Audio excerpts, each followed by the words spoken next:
La luz roja de la cámara 3 brilla como una herida abierta en el estudio 4 de Televisa, mientras el silencio pesado de la Ciudad de México, allá por el 78, parece que asfixia las risas grabadas que todavía ni se registran. Entre las paredes de AAA que la hacen de vecindad humilde, Roberto Gómez Bolaños no nada más está viendo a su personaje más famoso. Está viendo, tras el lente de 35 milímetros, el mero instante en que la máscara de comedia de Florinda Mesa se le rompe frente a millones de espectadores invisibles. No hay chiste que cure lo que el monitor acaba de soltar. Un brillo salado y bien real que le corre por el cachete a la actriz, mandando a volar el guión que el genio de la tele latinoamericana tenía fríamente calculado. El calor sofocante de los reflectores de 5000 watts tuesta el aire, haciendo que el olor a maquillaje barato y el polvo del set se vuelvan una cosa insoportable, mientras la tensión eléctrica entre el director y su protagonista convierte el foro en un campo de batalla bien callado. En ese preciso momento, el engranaje millonario de la potencia mediática más picuda del continente sigue girando, ignorando que al corazón del hombre detrás de Chespirito se le acaba de saltar un latido al toparse con el dolor humano bajo ese disfraz de caricatura. El contraste está de la patada.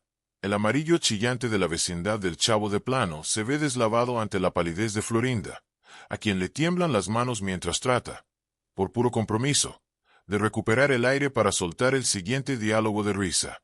Bolaños sabe bien que cada segundo de cinta cuesta un dineral y que los machuchones de Televisa, allá sentados en sus sillones de cuero en los pisos de arriba, no perdonan retrasos ni debilidades emocionales en su gallina de los huevos de oro. Pero lo que se está jugando esa tarde de martes no es nada más que salga el episodio, sino el límite ético de un creador que tiene que decidir entre el éxito rotundo de su chamba o la integridad de la mujer que ama. Antes de seguir, si te laten estas historias fuertes, lánzate a comentar aquí abajo, déjanos tu like y suscríbete al canal. Eso nos echa la mano para seguir trayéndote relatos así de intensos. Para entender lo pesado de ese silencio, hay que clavarse en las entrañas de Televisa en los años 70, una maquinaria de entretenimiento que jalaba con la precisión de un reloj suizo y la frialdad de una fábrica. Roberto Gómez Bolaños era el arquitecto de este imperio de la risa, un tipo cuyo perfeccionismo ya rayaba en la obsesión, revisando cada coma de sus libretos bajo la luz parpadeante de su escritorio. En ese entonces, el programa de El Chavo del Ocho no era cualquier cosa. Era un fenómeno que paralizaba países enteros, metiéndole una presión cañona a un elenco que se la vivía entre aviones, hoteles y estudios recalentados. El ambiente tras bambalinas era una mezcla agotadora de compañerismo y un cansancio de perro, donde el olor a café cargado se revolvía con el aroma químico del fijador para el pelo, mientras los actores se aprendían cambios de última hora a un ritmo de locos. Florinda Mesa, la estrella que le daba vida a la compleja y a veces malquerida doña Florinda, cargaba con el fardo de ser la perfeccionista que le seguía el paso al maestro. Ella era la columna vertebral de muchas escenas, una profesional que rara vez dejaba que sus broncas personales cruzaran el umbral del estudio, manteniéndose firme como un roble incluso cuando el cansancio de las giras internacionales ya le andaba moviendo el piso. Esa tarde, el cronograma ya traía un retraso de casi 2 horas por broncas técnicas con los cables de audio, y el humor de los directores de escena estaba más agrio que de costumbre. El mundo de afuera, con sus crisis políticas y broncas económicas, parecía que no existía dentro de ese cubo oscuro de concreto, donde la única realidad permitida era la búsqueda necia de la carcajada perfecta y el timín cómico para amarrar el rating de la semana que viene. Bolaños, desde su silla de mando, lo vigilaba todo con ojo de águila, consciente de que en Televisa el tiempo es dinero y cualquier falla era un pecado que no les iban a perdonar. Todo el mundo en el set, desde el de las luces hasta el de los cables, sabía que el reloj era el que mandaba, y cualquier interrupción de más podía terminar en un acta administrativa o en recortes al presupuesto. El estado emocional de los artistas se veía como un detalle de segunda, casi como un estorbo ante la necesidad de entregar el producto a las televisoras de todo el continente. Pero Roberto ya se andaba dando cuenta de que el brillo en los ojos de Florinda no era por el gusto de la escena, sino por un esfuerzo sobrehumano para no quebrarse bajo el peso de las expectativas que él mismo, con su genialidad exigente, había ayudado a levantar.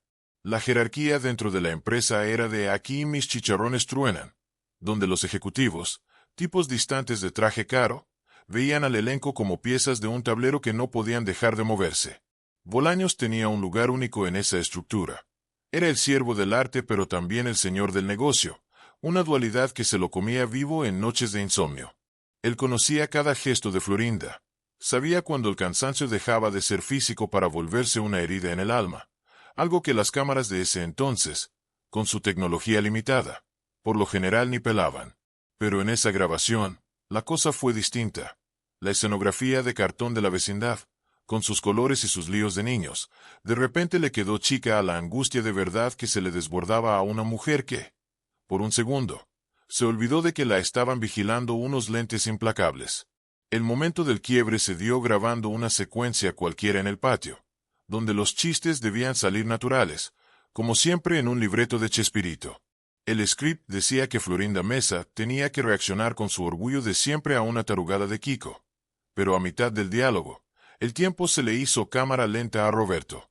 Estaba frente al monitor, acomodando el encuadre en su cabeza, cuando la cámara 2 hizo un close-up inesperadamente íntimo en la cara de la actriz. Fue ahí, en ese cuadrito de vidrio, donde la ficción se fue al traste. Una lágrima solitaria y pesada desobedeció las órdenes y se abrió paso por el polvo de arroz, delatando el cansancio profundo que Florinda quería tapar. No era una lágrima de actuación, de esas ensayadas para el drama, sino un grito mudo de un alma que ya había llegado al límite. A Bolaños se le heló la sangre al darse cuenta de que nadie más en el estudio había notado el detalle, porque la máquina seguía operando en automático. El del boom seguía ahí parado, los cables serpenteando y los extras esperando su entrada con la pasividad del que ya quiere que den las 6 para irse. En el monitor, la imagen de Florinda luchando por sonreír mientras sus ojos revelaban un abismo de tristeza era algo que le daba en la torre a la esencia de la comedia que le vendían al mundo. El contraste estaba cañón. El disfraz de Doña Florinda, con sus tubos y su mandil, ahora parecía una armadura pesadísima para la mujer tan vulnerable que estaba ahí. El genio se dio cuenta de que la raya entre la creación y el creador se había borrado para siempre por esa mendiga gota de agua salada. El silencio de Bolaños duró apenas unos segundos, pero para él fue una eternidad. Sabía que mandar a parar todo significaba echarse encima a los de Televisa y exponer la fragilidad de la mujer que amaba ante un equipo técnico que ya estaba de malas. Lo que detonó todo no fue nada más la lágrima, sino que Roberto entendió que ya no podía ser el verdugo de su propio talento si eso implicaba sacrificar la humanidad de Florinda. El cambio se le vio en la mirada, que dejó de ver el guión técnico para enfocarse en el sufrimiento real que se estaba mandando por satélite. La comedia se acabó ahí mismo, dándole paso a una urgencia que ningún libreto hubiera podido aguantar. Con un gesto firme que dejó a todos fríos, Roberto Gómez Bolaños se despegó del monitor y soltó un grito que no admitía réplicas. ¡Corte!, bramó, y la palabra retumbó en las paredes acústicas como un balazo, parando en seco cámaras y actores. El asistente de producción se puso pálido al ver el cronómetro, viendo cómo se escapaba la lana por cada segundo de paro en el set más caro de la empresa. La lágrima de Florinda, ahora que ya no tenía que esconderla, se volvió un llanto contenido, mientras Bolaños ignoraba los chismes y el murmullo que empezaba a correr entre los técnicos.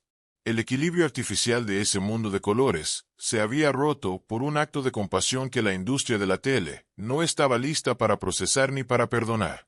El silencio que siguió al corte estaba tan denso que hasta se oía el zumbido de los transformadores al fondo.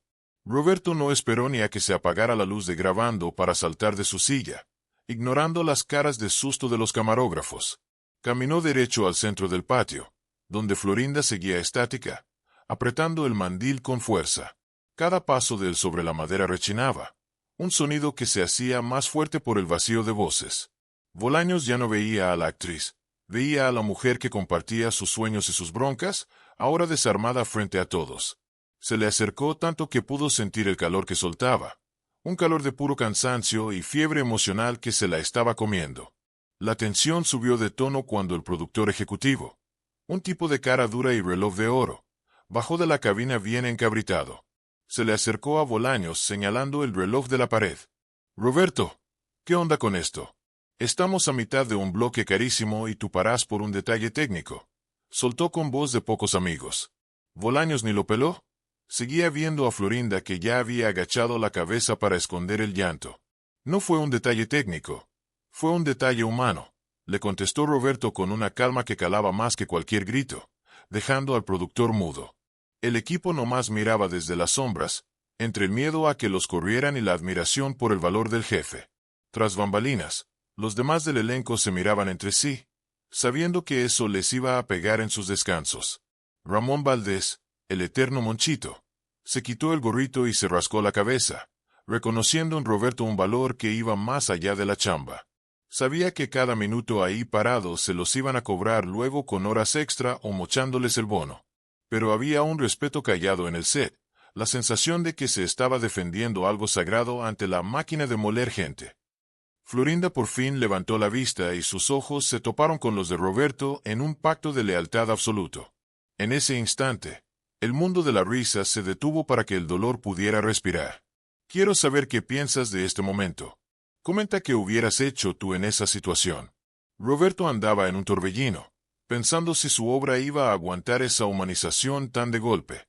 Miró el monitor una última vez, con la imagen de la lágrima congelada, como una joya triste en medio del cartón. Ese monitor, que antes era para pulir la perfección, ahora era el espejo de la verdad que tanto quería tapar con sus guiones geniales. Sintió el peso de ser el genio que no falla, pero entendió que la verdadera genialidad es saber cuándo poner un alto. Le tocó el hombro a Florinda con una suavidad que no venía en el libreto, pero que decía más que todas las líneas que había escrito en su vida. El camino al camerino fue rápido, pero cada metro bajo la mirada de la gente se sintió como una eternidad de juicios. El olor a spray y maquillaje hacía el aire pesado, mientras el ruido de las herramientas que los técnicos soltaban parecía una protesta. Bolaños llevaba a Florinda bien protegido, tapándola de los mirones y de los fotógrafos que siempre andaban buscando el chisme para las revistas. Sabía que al cerrar esa puerta, dejaba fuera a Televisa y aceptaba un golpe financiero que muchos llamarían locura. La duda seguía ahí. ¿Iba a poder justificar esa rebeldía ante los jefes, o era el principio del fin de su época de oro? Dentro del camerino, chiquito y mal iluminado, los focos del espejo hacían sombras que parecían de película de suspenso. Florinda se sentó frente a sus brochas, viendo su reflejo, una caricatura que ahora sentía que la asfixiaba. Roberto se quedó a su lado, viendo a la mujer por la que estaba dispuesto a mandar al diablo el imperio que él mismo levantó ladrillo tras ladrillo.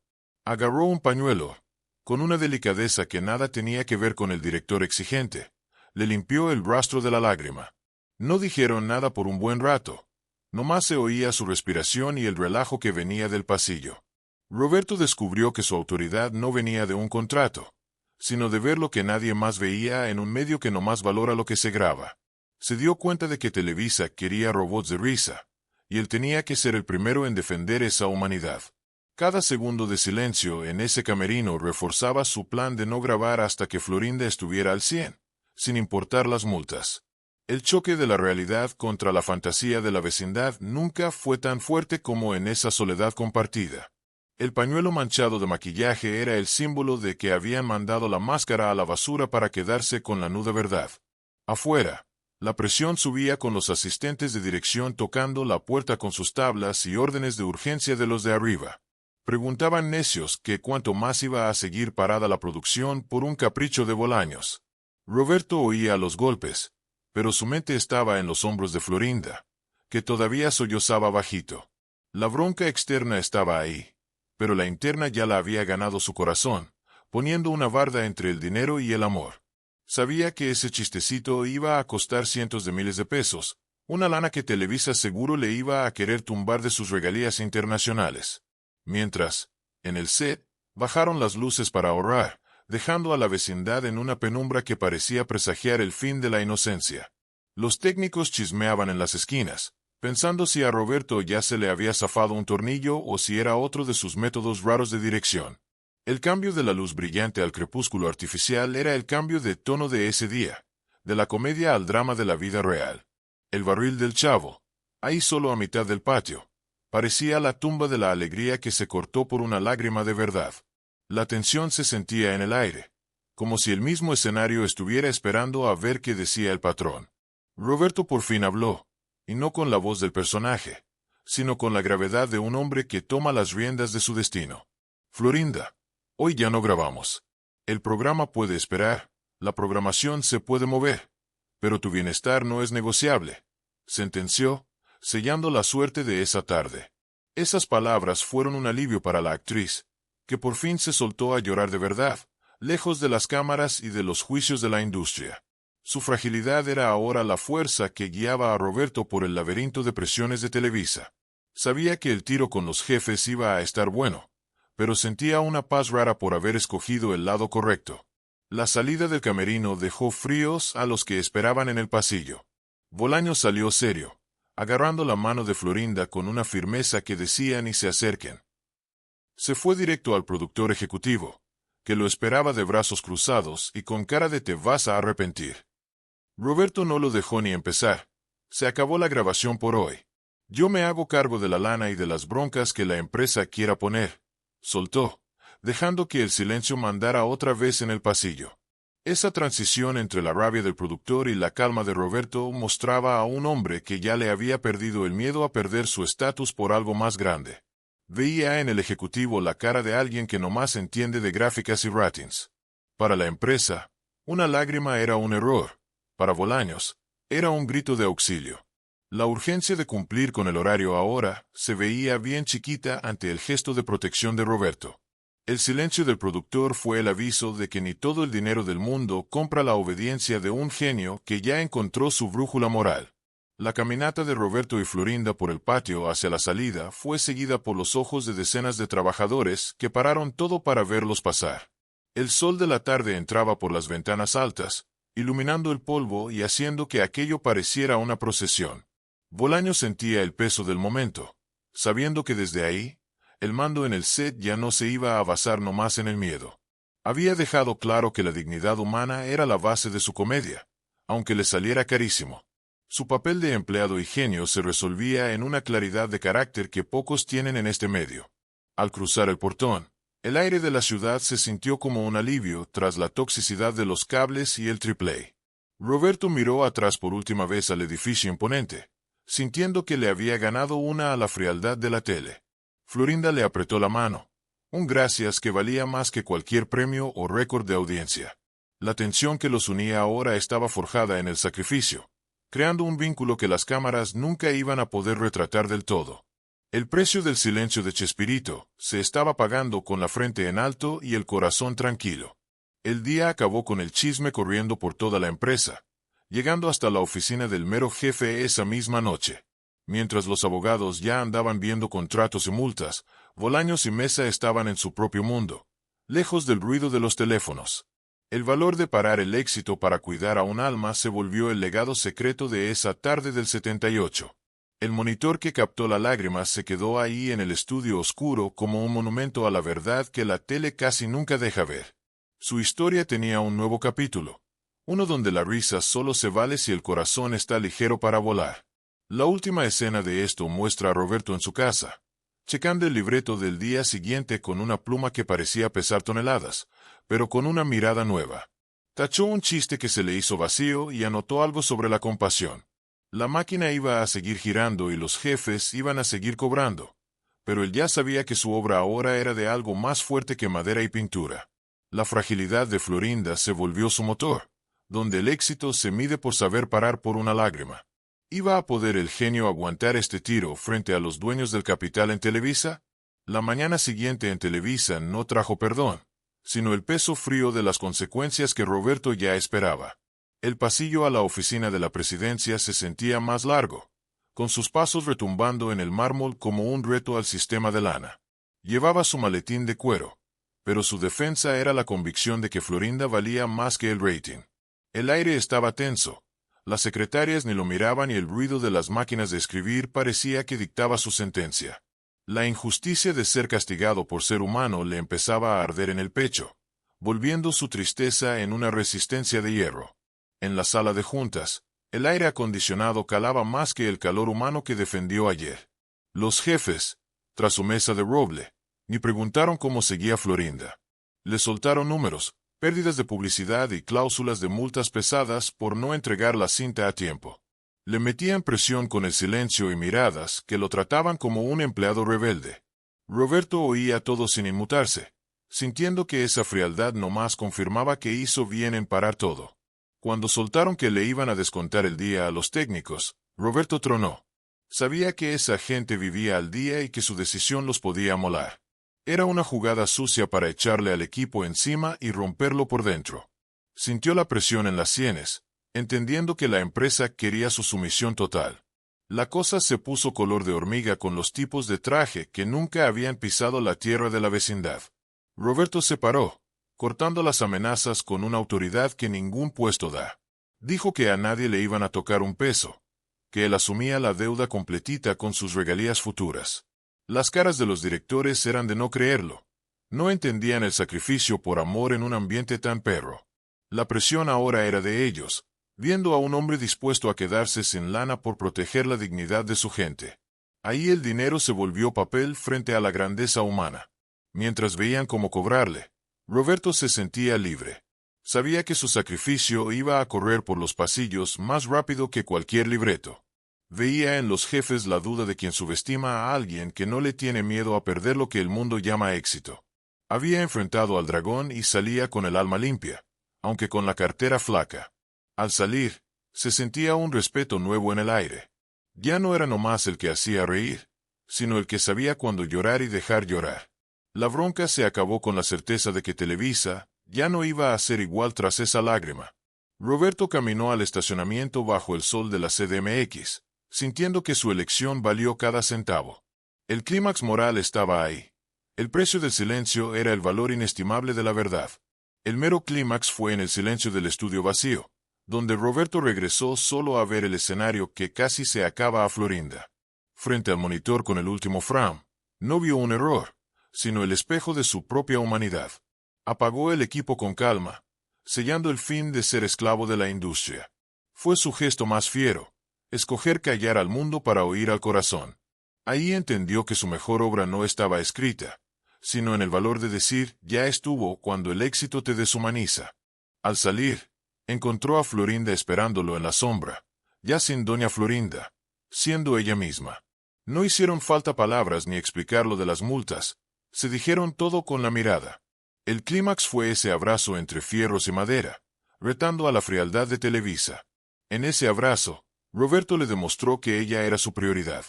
El hombre que hacía reír a todo el continente estaba defendiendo el derecho de una mujer a ser frágil. Cuando el equipo se enteró del sacrificio de Roberto, se armó una ola de solidaridad que paró a los burócratas. Los trabajadores que tenían miedo ahora veían en Roberto un escudo. Fue la prueba de que Chespirito podía mandar al diablo su imperio por no dejar que el dolor fuera un desecho industrial. El dinero perdió contra el cariño, dejando una huella que todavía dura. Ver a Roberto y Florinda salir de la mano fue el triunfo del alma. La lana se había ido y las broncas seguían, pero el brillo de Roberto era el de alguien que recuperó su arte. Fue un final que dio redención, de esas que no se compran. Había enfrentado al sistema con su verdad, asegurando que la vecindad siguiera siendo un lugar de luz. Las consecuencias duraron mucho. La empresa tuvo que aceptar que Roberto no era cualquier empleado. El set cambió. Se seguía trabajando duro, pero con el acuerdo de que la humanidad iba primero. Roberto compró la libertad de su gente. Florinda salió más fuerte, sabiendo que no estaba sola. La resolución fue que, aunque la máquina cobre caro, no puede quitar la lealtad que nace de un acto de amor. Roberto Gómez Bolaños se quedó como el hombre que entendió que el éxito que te agota el alma es un fracaso. La comedia solo es pura cuando el que ríe también tiene chance de llorar. La historia acaba con esperanza, demostrando que el corazón de un hombre puede ser más grande que el imperio que construyó. La historia de Roberto y el precio de su silencio nos enseña que el genio no es el que no falla, sino el que cuida la chispa humana. En un mundo que nos pide ser máquinas, el corte de Chespirito es un faro de ética. Nos enseñó que el cartón de una vecindad vale más que el cristal de una oficina si hay amor de por medio. Si tú estuvieras en la cima, ¿te atreverías a parar todo por una lágrima de quien amas? ¿Qué crees que dice eso de alguien? Cuéntanos qué piensas.